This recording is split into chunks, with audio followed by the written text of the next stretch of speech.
अस्सलामु अलैकुम वरहमतुल्लाहि वबरकातुहू। बिस्मिल्लाहिर्रहमानिर्रहीम।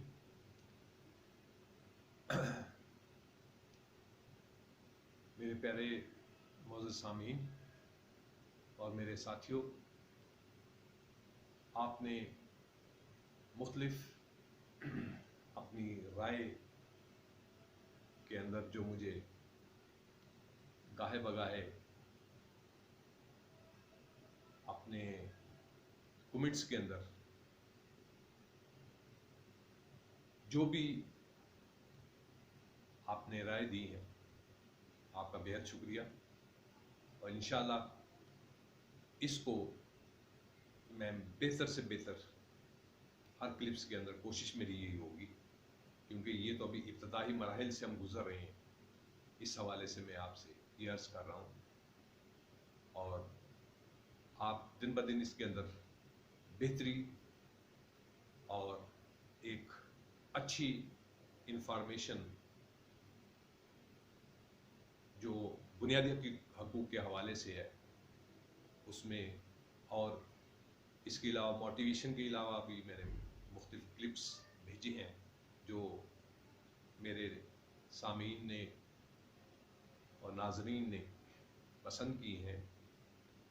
इन दोनों की जो इनपुट्स मुझे मिली हैं या कमेंट्स मिले हैं, इंशाल्लाह इसमें बेहतरी आप देखते जाएंगे, आती जाएगी, क्योंकि ये तो अभी आगाज़ है।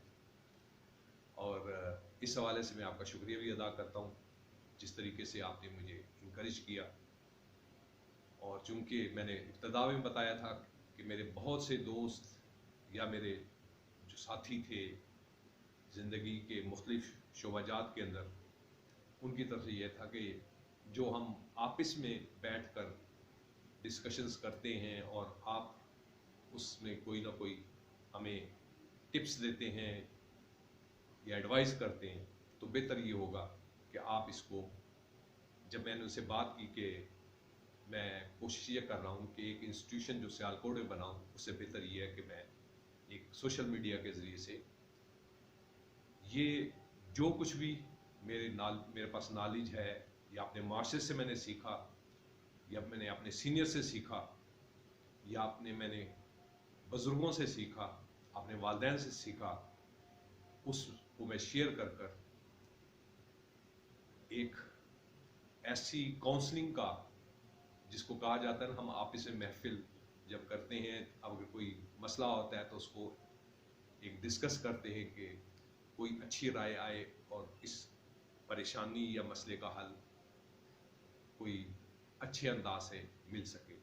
तो इस पहलू से मैं आपसे अर्ज़ कर रहा हूँ कि मैंने यही बेहतर समझा कि जो हम महफिल लगाते हैं, तो महफिल के साथ साथ साथियों के मशवरों के हिसाब से फिर मैंने चैनल के बारे में जब कहा तो सबने इसको बेहद पसंद किया।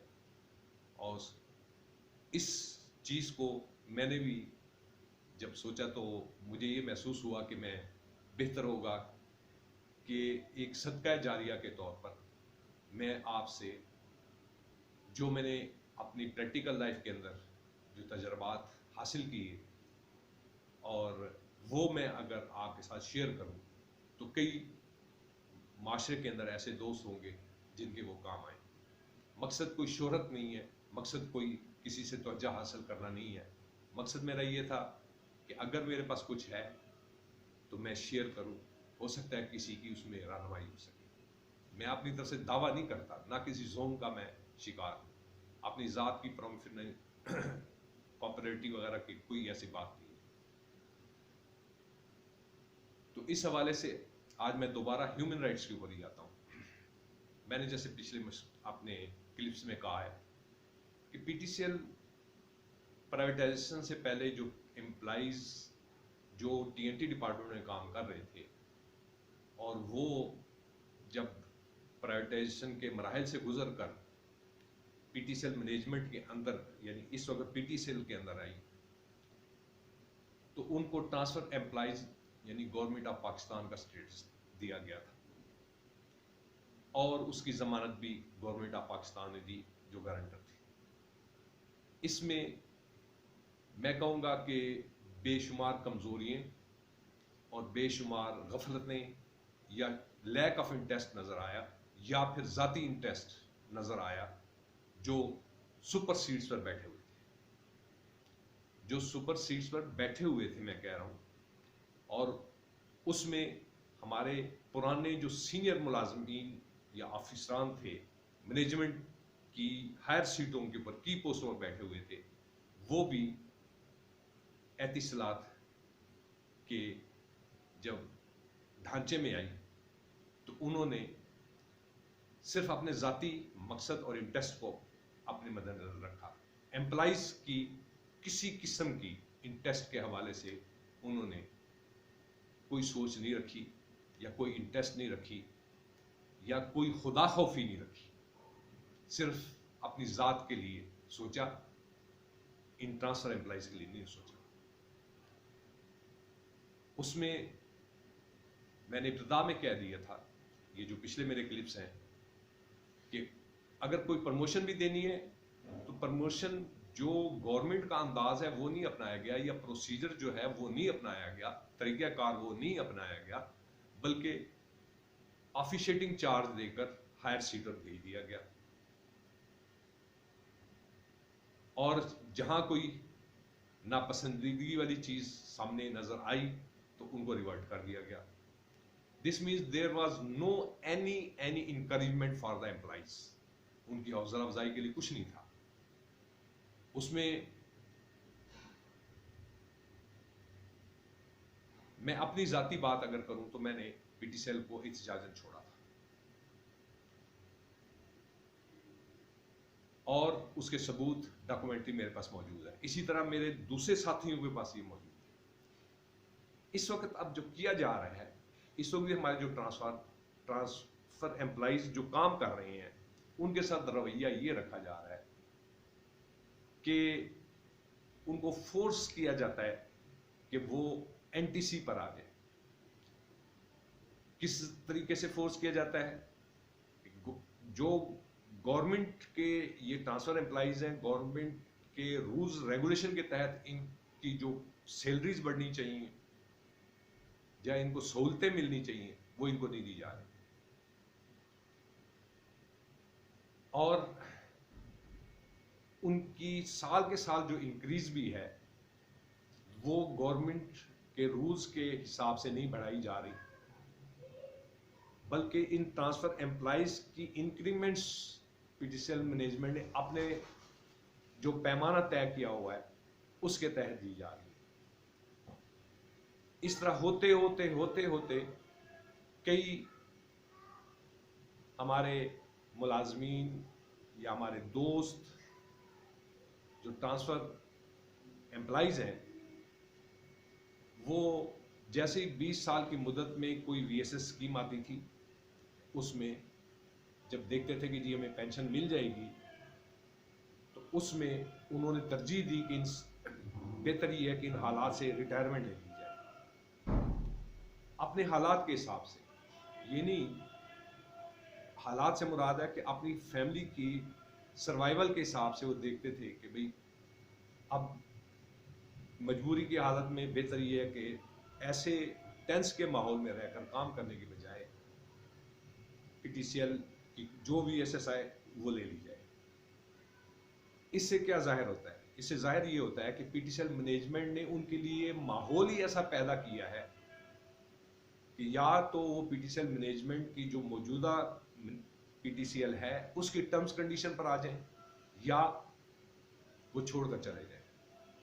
और छोड़कर चले जाने के लिए इस तरीके के हरबे इस्तेमाल किए जा रहे हैं। और जो चंद एक अभी अगर कंपैरिजन करें माजी की निस्बत तो आपको वो ट्रांसफर एम्प्लॉइज की तादाद का अंदाजा हो जाएगा। इस तरीके से इन्होंने ट्रांसफर एम्प्लॉइज को आहिस्ता आहिस्ता भगाना शुरू कर दिया। और अब भी जो मुलाजमीन अगर हैं तो वो अपनी मजबूरी के तहत वहाँ पर टाइम गुजार रहे हैं और इंतज़ार कर रहे हैं कि जिस तरह हमारा टाइम पूरा हो हम पीटीसीएल को छोड़ दें। आप ज़रा तस्वुर करें, हर शख्स अगर कोई मुलाजिम है अगर उसको तहफ़्फ़ुज़ ना मिले तो क्या या उसको हमेशा स्ट्रेस में रखा जाए या ब्लैक मेलिंग के माहौल में रखा जाए उस पर एक खौफ तारी रखा जाए, तो वो एक पूरी अपनी कुव्वत, जहानत और अपने असाब की ताकत को अपनी जॉब के लिए नहीं यूज करेगा, बल्कि खिदमत के लिए यूज नहीं करेगा, दूसरे अल्फाज में ये कह लीजिए, बल्कि इसलिए इस्तेमाल करेगा कि किसी ना किसी तरीके से मैं अपना टाइम पूरा करूं, इनसे जान छुड़ाऊं। अगर अच्छा माहौल हो, जैसे माजी के दौर में जो गवर्नमेंट के हालात थे या महकमों के हालात थे, उसके अंदर कोई शख्स अपनी रिटायरमेंट की एज तक पहुंचने तक महकमे में ही रहता था। वो महकमे से फौरी तौर पर अपने आप को रिटायरमेंट के लिए कभी अपने तौर पर वो रिटायरमेंट कभी क्लेम नहीं करता था। लेकिन अब जो माहौल पैदा किया गया है, खसूसी तौर पर पीटीसीएल की मैं जो बात कर रहा हूं, उस हवाले से मैं ये आप अपनी मौजूदा गवर्नमेंट को मुतवज्जा कर रहा हूं कि पीटीसीएल में ऐसे हालात पैदा किए गए हैं कि लोग जो ट्रांसफर एम्प्लॉइज हैं वो आहिस्ता आहिस्ता पीटीसीएल को छोड़ कर जा रहे हैं। उनको किसी किस्म का जो गवर्नमेंट ने गारंटी दी थी उसके तहत तहफ्फुज की कोई गारंटी नहीं।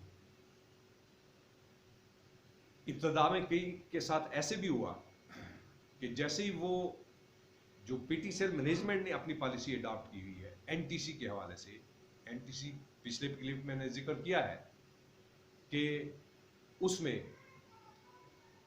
यह कहा जा रहा है न्यू टर्म्स कंडीशन, अगर न्यू टर्म्स कंडीशन में जो आए हैं वो मजबूरी की हालत में आए हैं और पिछली सर्विस उनकी वैसी डॉर्मेंट है, उसके हकूक कोई नहीं मिले, और उसमें सैलरीज का पैकेज तो दिया गया है, स्मार्ट सैलरी आप कह लीजिए, लेकिन इन मुलाजमीन के लिए कुछ नहीं है।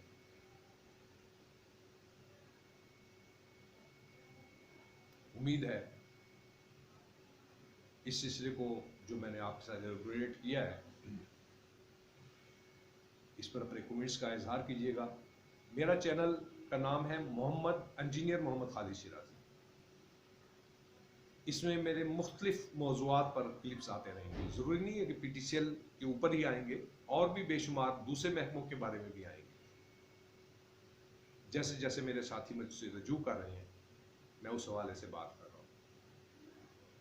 मैंने इब्तदा में ही कह दिया कि हमारा कोई सियासी मकसद नहीं है। मकसद ये है कि मौजूदा गवर्नमेंट या इंतज़ामिया जो मौजूदा जो रूलिंग सीट पर बैठे हुए हुक्मरान हैं, उनको बताया जाए कि इन महकमों में हो क्या रहा है, क्यों बेचैनियाँ हैं, क्यों परेशानियाँ हैं, और यही चीज़ें फिर गवर्नमेंट को भी मुतासिर करती हैं। मेरा मकसद, मैं हर क्लिप में ये रिपीट करता हूँ, कोई सियासी नहीं है। मेरा मकसद ये है अपने साथियों को आगाही देनी और गवर्नमेंट को भी आगाही देनी कि आप अपना जैसे ही किरदार मस्बत अंदाज से इसकी हल के लिए, हल भी ऑप्टिमिस्ट मस्बत ज़हन के साथ कि मसाइल को हल करना है, इश्यूज को हल करना है, उस हवाले से मैं बात कर रहा हूँ। तो फिर जो गवर्नमेंट के हुक्मरान यानी प्रेसिडेंट एंड प्राइम मिनिस्टर हैं, उनको इस पर तवज्जो देनी होगी। ये इंसानी बुनियादी हकूक के हवाले से मैं अर्ज कर रहा हूँ। हम कोई सियासी वोटिंग के हवाले से बात नहीं कर रहे, हम ह्यूमन राइट्स के हवाले से बात कर रहे हैं। एक शख्स जो अपने मुल्क का खिदमत करे, उसके साथ अगर इस तरह का रवैया अपनाया जाए तो उसके असरात हुकूमत पर भी होंगे। इसके लिए खसूसी तौर पर वज़ीर-ए-आज़म पाकिस्तान जनाब इमरान खान साहब और जनाब सदर पाकिस्तान इस्लामी जमहूरियत पाकिस्तान, उनको ज़ाती तौर पर दिलचस्पी लेनी होगी। ब्यूरोक्रेट के हवाले करने से ये मसाइल हल नहीं होंगे, और आपको इसके तजर्बात हो भी चुके हैं और हो भी रहे हैं और मज़ीद होंगे भी। इसका हल आपने खुद सोचना है। अगर आप हमें मौका देंगे, लेकिन मौके से मुराद ये नहीं है, मौके से मेरी मुराद क्या है कि वज़ीर-ए-आज़म पाकिस्तान हमारे साथ 1 to 1 मुलाकात जब करेंगे, जो हम उनके सामने तजावीज़ पेश करेंगे, उसमें ब्लैकमेलिंग नहीं होगी, उसमें बेहतरी और करेक्शन होगी, ऑप्टिमाइजेशन होगी, और उससे वो उस पर एक्शन लेंगे तो उसके मस्बत असरात उनके सामने नजर उनको आ जाएंगे। आपकी बहुत मेहरबानी। अस्सलाम वालेकुम वरहमतुल्लाहि वबरकातुहू। आखिर में चलते चलते मैं ये ज़रूर कहूँगा कि चैनल का नाम तो मैंने बता दिया, इंजीनियर मोहम्मद खालिद शिराजी। चैनल के साथ ही घंटी बनी हुई है, उसको भी प्रेस कीजिएगा। उसके साथ सब्सक्राइब लिखा हुआ है, उसको भी सब्सक्राइब भी कर दीजिएगा, तो मेरे अपडेट्स जितने भी क्लिप्स हैं या वीडियोज़ हैं आपके पास आती रहेंगी, आपको मिलती रहेंगी। लाइक्स इस अंगूठे का निशान होगा, उसको प्रेस कीजिए अगर पसंद आए। 7 कमेंट्स नीचे लिखे हुए हैं, आप अपने जो भी उसके अंदर राय देना चाहेंगे, आपको आज़ादी है कि आप ज़रूर दीजिए। मुझे उस पर सुनने में या ज़ाती लेवल पर उसको मैं पर्सनलाइजेशन कभी नहीं महसूस करूँगा, क्योंकि मेरा मकसद ही यही है कि माशरे में बेहतरी और फलाह। आखिर में इजाज़त चाहूँगा। अस्सलाम वालेकुम। Thank you very much.